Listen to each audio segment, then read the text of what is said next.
This is part of a series where we explore places not just by location, but by feeling, rhythm, and reflective pause. Welcome to the 5-minute series.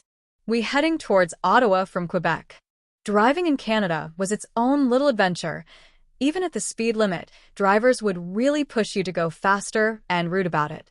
And everyone seems to follow the same unwritten rule. You're fine as long as you're no more than about 15 miles over. It was fun wandering through the local park and checking out the statues. The city life didn't feel much different from what you'd see in the States, though the monument itself was definitely worth slowing down to take in.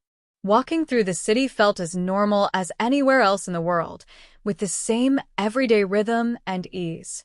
Still, I kept imagining how completely different the experience must be once winter settles in. The cold, the snow, the whole atmosphere shifting into something almost unrecognizable compared to the mild days I saw.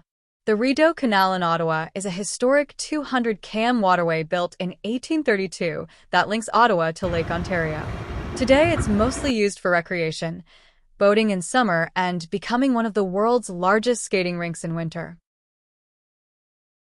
Ottawa has this way of blending everyday city life with these striking monuments that quietly remind you you're standing in the nation's capital.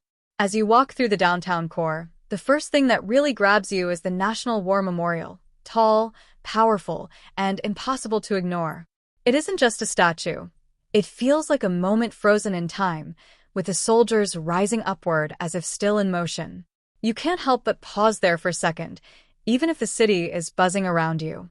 A short walk away, Parliament Hill adds its own presence. The Peace Tower rises above everything, and when you're standing at the base looking up, it hits you how much history has passed through those halls.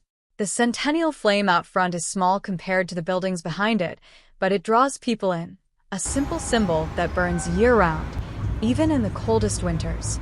Then there's the statues scattered around the grounds. The famous five, who fought for women's rights, the statues of former prime ministers, and the Indigenous Peoples Monument, which brings a different layer of meaning to the space. Each one tells a story, and together they make the area feel like an open-air museum. What's interesting is how normal the city feels until you turn a corner, and suddenly you're face-to-face with something historic or symbolic.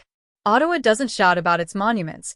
They're just woven into the landscape, waiting for you to slow down and take them in. Ottawa feels like a clean, calm capital city, where government buildings, riverside paths, and historic monuments all blend into an easy, walkable downtown. It has this steady, orderly rhythm. Nothing rushed, nothing chaotic, just a city that quietly carries its history while still feeling modern and approachable.